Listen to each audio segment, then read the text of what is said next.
Banking structure in India. Banking structure இந்தியால எப்படி இருக்குன்னு நம்ம மெட்ராஸ் யூனிவர்சிட்டி சிலபஸ்ல விவரிச்சு. இந்த பேங்கிங் ஸ்ட்ரக்சர்ல ரெகுலேட்டரி பாடி யார் இவங்களை ரெகுலேட் பண்ணுவா, யார் இதெல்லாம் சொல்லுவா அப்படின்னா reserve bank of India. Reserve bank of India தான் central bank of the India. It ரெகுலேட்ஸ்னா என்ன பண்றது, ஏதாவது தவறுகள் இருந்தா அதை கண்டிக்கிறது, இது மாதிரி விஷயங்களை செய்யறது. அண்ட் சூப்பர்வைஸ் எல்லாம் கரெக்டா நடந்துட்டு இருக்கான்னு சூப்பர்வைஸ் பண்றது. இது எல்லாமே ரிசர்வ் பேங்க் ஆஃப் இந்தியாவோட வேலை. ஃபங்க்ஷன்ஸ் அப்படின்னா monetary authority, regulatory, issuer of currency, custodian of forex.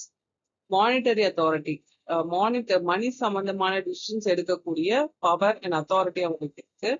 Regulatory சரி பண்றது, ஏதாவது தவறுகள் நடந்தா அதை சரி பண்றது. கரன்சியை இஷ்யூ பண்றது. கஸ்டோடியன் ஆஃப் ஃபாரின் எக்ஸ்சேஞ்சுக்கு கஸ்டோடியன்னா அவங்க கஸ்டடியில சில ஃபாரின் எக்ஸ்சேஞ்சஸ் வச்சிருப்பாங்க, அது மாதிரி செயல்படுறது. இது எல்லாமே ரிசர்வ் பேங்க் ஆஃப் இந்தியாவோட முக்கியமான functions. Classifications of banks in இந்தியால schedule banks and non schedule banks இருக்கு. இப்போ இந்த ஷெட்யூல் பேங்க்ஸ் அப்படின்னா என்ன அப்படின்னா ஆர்பிஐயோட ஆக்ட் 1934 அதுக்கு கீழே சில சட்டங்கள், செகண்ட் ஷெட்யூலுக்கு கீழே சில சட்டங்கள் வச்சிருப்பாங்க. ஒரு பேங்க் இப்படிதான் செயல்படணும், இவ்வளவு பேடப் கேபிட்டல் இருக்கணும், இவ்வளவு கேஷ் ரிசர்வ் இருக்கணும் அப்படின்னு சொல்லியிருப்பாங்க. அதுக்கு கீழே அவங்க செயல்படுற சட்டத்தை கட்டுப்பட்டு செயல்படக்கூடியவர்களை நம்ம ஷெட்யூல் பேங்க்ஸ் அப்படின்னு சொல்லுவோம். இவங்க ஆர்பிஐ கிட்ட கடன் வாங்கலாம். எக்ஸாம்பிள் எஸ்பிஐ, ஹெச்டிஎஃப்சி, ஐசிஐசிஐ இதெல்லாம் ஷெட்யூல் பேங்க்ஸ் கீழே வரும். நான் ஷெட்யூல் பேங்க்ஸ் அப்படின்னா என்னன்னா second schedule of RBI act 1934 கீழே வராத பேங்க நான் ஷெட்யூல் பேங்க்ஸ் அப்படின்னு சொல்லுவோம். அது cannot borrow from RBI. Example என்ன சொல்லலாம்னா கோஆபரேட்டிவ் பேங்க்ஸ். கோஆபரேட்டிவ் பேங்க்ஸ்லாம் பீப்புளோட பேங்க். அது பீப்புளே சேர்ந்து பீப்புளுக்காக ஆரம்பிக்கப்பட்ட பேங்க்ஸ். இது ஷெட்யூல் பேங்க்ஸ் கிடையாது. இப்போ ஸ்ட்ரக்சர் ஆஃப் ஷெட்யூல் பேங்க்ஸ் என்னெல்லாம் ஷெட்யூல் பேங்க்ஸ்க்கு கீழே இருக்கு அப்படின்னா commercial banks, public sector banks like SBI, Punjab national bank. Private sector பேங்க்ஸ்ல ஐசிஐசிஐ, ஹெச்டிஎஃப்சி. ஃபாரின் பேங்க்ஸ்ல Citibank, HSBC. Regional rural banks இதெல்லாம் ஷெட்யூல் பேங்க்ஸ் கீழே வரும். கோஆபரேட்டிவ் பேங்க்ஸ் என்னெல்லாம் இருக்கு அப்படின்னா urban cooperative banks, state cooperative banks, district cooperative banks. So urban, state and district cooperative banks எல்லாமே schedule பேங்க்ஸ்க்கு கீழே வரக்கூடியதுதான். Public sector banks. So public sector banks அப்படின்னா என்ன, majority owned by government of India. Government of India majority own பண்ணுது. Largest share இந்த total banking system. Total banking சிஸ்டம்ல largest share இந்த ஆர்பிஐ தான் இருக்கு. Example SBI, bank of Baroda, union bank of India. இது எல்லாமே comes under the public sector banks. Public sector banks எதெல்லாம், private sector banks. எதெல்லாம் பிரைவேட் செக்டார் பேங்க்ஸ் அப்படின்னா majority privately owned பேங்க்ஸா இருக்கும். Focus on technology and customer services.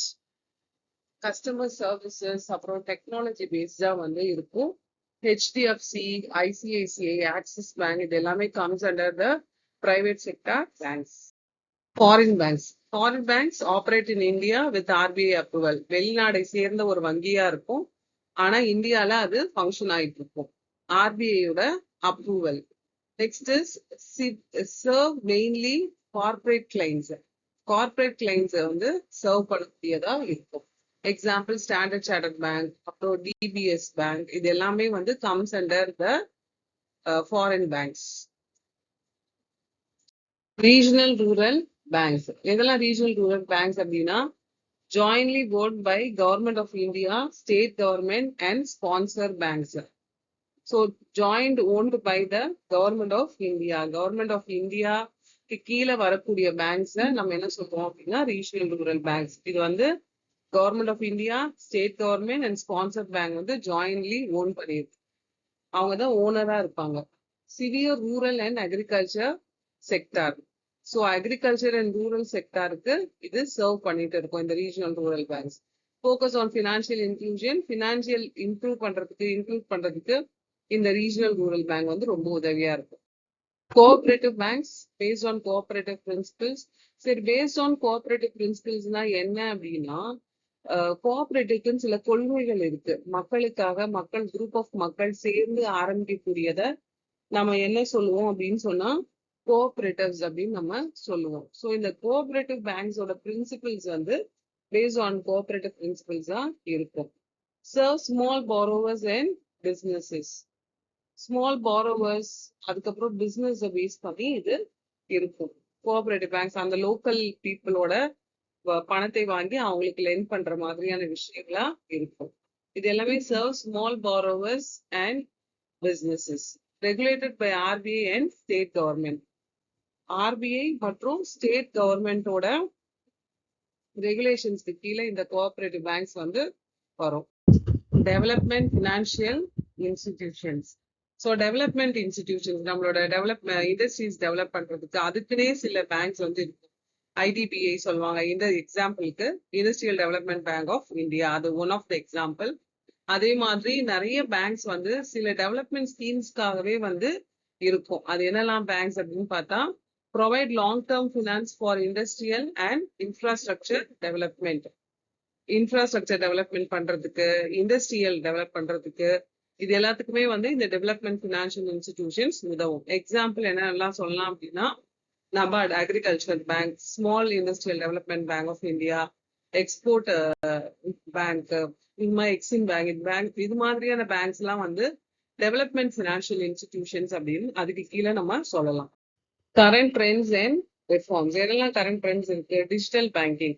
இப்ப நிறைய digital பேங்கிங்ல நம்ம கண்ட்ரி இம்பார்ட்டன்ஸ் கொடுத்துட்டு இருக்காங்க. UPI adoption, unified payment interface. யூபிஐனா யூனிஃபைடு பேமெண்ட் இன்டர்ஃபேஸ். ஸோ இது மாதிரி யூபிஐ யூஸ் பண்ணி பேமெண்ட் பண்றது, இது மாதிரி விஷயங்களையும் நம்ம கொண்டு வந்துட்டு இருக்கோம். Bank mergers and consolidations. Bank merge பண்றது, ஒரு பேங்கை இன்னொரு பேங்கோட சேர்த்து கன்சாலிடேட் பண்றது, இதை வந்து நம்ம பேங்க் மர்ஜர்ஸ் அப்படின்னு சொல்லுவோம்.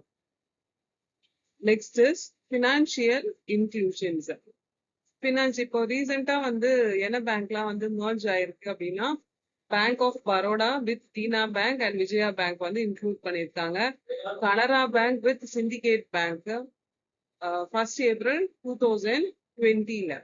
அதே மாதிரி Indian bank with Allahabad bank, அந்த பேங்கையும் வந்து மர்ஜ் பண்ணியிருக்காங்க. இது மாதிரி 2 பேங்க்ஸை ஒன்னா மர்ஜ் பண்றத நம்ம மர்ஜர்ஸ் அப்படின்னு சொல்லலாம்.